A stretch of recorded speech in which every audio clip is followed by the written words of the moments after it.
大家好，我是超子，今天给大家分享一道非常好吃的家常菜——蒜蓉粉丝蒸金针菇。做法非常简单，新手一看就能学会。首先准备2小把最爱的粉丝，用冷水或者温水浸泡。泡粉丝千万不能用热水，用热水泡的粉丝吃着不筋道。准备1小把金针菇，去掉根部，放入盆中，用清水清洗干净。也可以把金针菇换成其他自己喜欢吃的蔬菜，比如说娃娃菜、丝瓜等等。洗净以后，把金针菇彻底攥干水分，这一步很重要。水分太多的话，会稀释调料，做出来水尿巴汤的不好吃。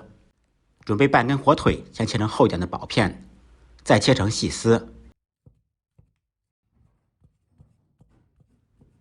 先在盘子底部铺上1层金针菇，再铺上1层粉丝，放上切好的火腿，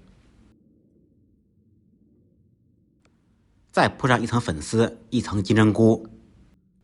做这道菜建议大家金针菇多放一点，放少了根本就不够吃。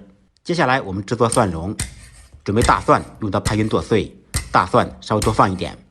今天给大家分享的是家常版的蒜蓉做法，我以前有专门出过视频商业版的，我把链接放在视频的下面，想学习的小伙伴就去看一下。不能吃辣的放1个小米辣锻炼一下，用刀切碎。起锅放入1勺油，先把油烧至4、5成热。油热以后，放入剁好的1/2蒜蓉。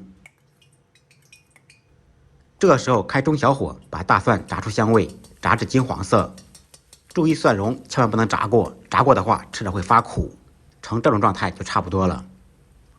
然后放入剩下的1/2蒜蓉，这就是传说中的金银蒜。放入准备好的小米辣，这个时候就可以关火了。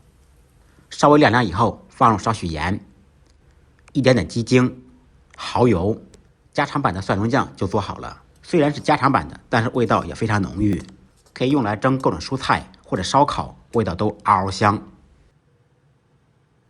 把做好的蒜蓉酱铺在金针菇上面。